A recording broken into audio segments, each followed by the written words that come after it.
Hi అండి, అందరికీ నమస్తే. నేను మీ పావని. నేనైతే ఈరోజు ఆమ్లెట్ వేస్తున్నాను. ఇప్పుడు ఆమ్లెట్ తయారీ విధానం చూద్దాము. ఉల్లిగడ్డలు ఒక రెండు చిన్న ఉల్లిగడ్డలు సన్నగా కట్ చేసుకోవాలి. సన్నగా కట్ చేసుకుంటే ఆమ్లెట్లో ఉల్లిగడ్డ తొందరగా ఉడుకు టేస్ట్ బాగుంటుంది. ఇప్పుడు కొంచెం కారం వేసుకోవాలి. ఇప్పుడు కొంచెం ఉప్పు వేసుకోవాలి. తగినంత కారం, తగినంత ఉప్పు వేసుకోవాలి. తగినంత అల్లం ఎల్లిగడ్డ పేస్ట్ వేసుకోవాలి. తగినంత పసుపు వేసుకోవాలి. సరిపడా నూనె వేసుకొని అన్నీ మిక్స్ అయ్యేలాగా ఒకసారి అయితే కలుపుకోవాలి. మనం ఫస్ట్ ఇట్లా కలుపుకోవడం వల్ల గుడ్డు కొట్టి పోసుకున్న తర్వాత గడ్డలు అయితే కట్టదనమాట. కారం మనం ఇలా కలపకపోవడం వల్ల కారం గుడ్డు కొట్టి పోసిన తర్వాత కారం అయితే గడ్డలు కడుతుంది. అందుకనేసి అయితే నూనె వేసుకొని మంచిగా ఒకసారి అయితే ఇట్లా ఏమంటారు, ఇట్లా ఉల్లిగడ్డకు మొత్తం ఉప్పు, కారం, అల్లం ఎల్లిగడ్డ, పసుపు అంతా మిక్స్ చేయాలి. ఇలా మిక్స్ చేయడం వల్ల మనం కోడిగుడ్డు కొట్టి పోసినప్పుడు ఇట్లా గడ్డలు అయితే కట్టదనమాట. మనం ఇట్లా ఉప్పు కారం కలపకుండా గుడ్డు కొట్టి పోస్తాం అనుకో, పోసిన తర్వాత అప్పుడు కలుపుతుంటే కారం అనేది ఉండలు అయితే కడుతుంది. ఇలా కలుపుకోవడం వల్ల మీరు కోడిగుడ్డు కొట్టి పోసిన తర్వాత ఉండలు అయితే కట్టది.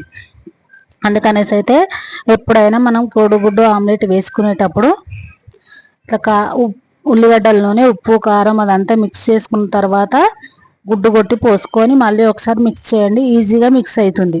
మనం ఇలా చేయడం వల్ల కారం అనేది ఉండలు అయితే కట్టదు. మళ్ళీ కోడిగుడ్డు కొట్టిన తర్వాత అందులో మంచిగా మిక్స్ అవుతుంది. ఓకేనా?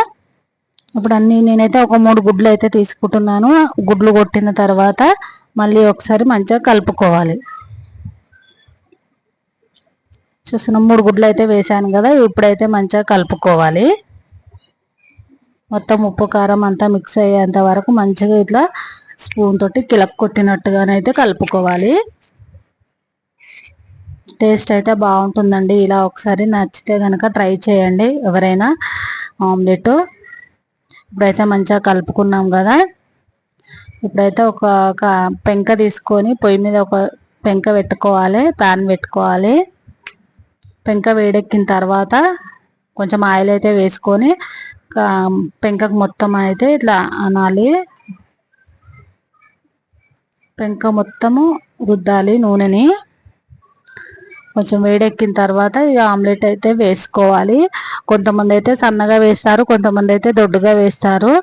ఆమ్లెట్ అనేది సన్నగా వేస్తే మాత్రం టేస్ట్ బాగుండదండి. దొడ్డుగా వేస్తేనే ఆమ్లెట్ టేస్ట్ బాగుంటుంది. నేనైతే సన్నం వేయలేదు, దొడ్డుగా వేయలేదు, మీడియం వేసాను.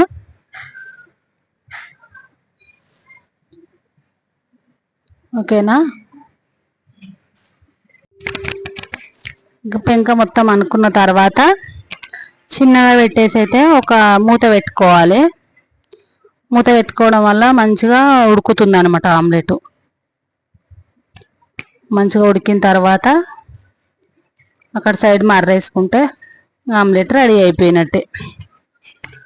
ఆమ్లెట్ ఎప్పుడైనా చిన్న మంట మీద వేసుకోవాలి. పెద్ద మంట మీద వేసుకుంటే ఆమ్లెట్ ఊకనే మాడిపోతుంది. ఎప్పుడైనా ఆమ్లెట్ చిన్న మంట మీద వేసుకుంటే మంచిగా ఉడుకుతుంది. టేస్ట్ ఇట్లా బాగుంటుంది, మాడిపోదు.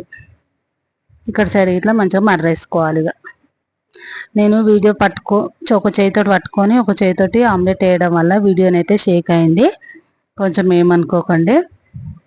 నా వీడియోలు తీయడం ఇప్పుడు కొత్త కాబట్టి నా వీడియోస్లలో చాలా మిస్టేక్స్ అయితే ఉంటాయి. నాకు తెలుసు. నాకైతే కరెక్ట్గా తెలియక ఏదో నాకు వచ్చినంత వరకు నేనైతే చేస్తున్నాను. ఓకేనా? ఆమ్లెట్ అయితే రెడీ అయిపోయింది. ఎమ్మి ఆమ్లెట్ రెడీ అయిపోయింది. నచ్చితే కనుక ప్లీజ్ లైక్ చేయండి, షేర్ చేయండి, కామెంట్ చేయండి. ఓకేనా? మరి బాయ్.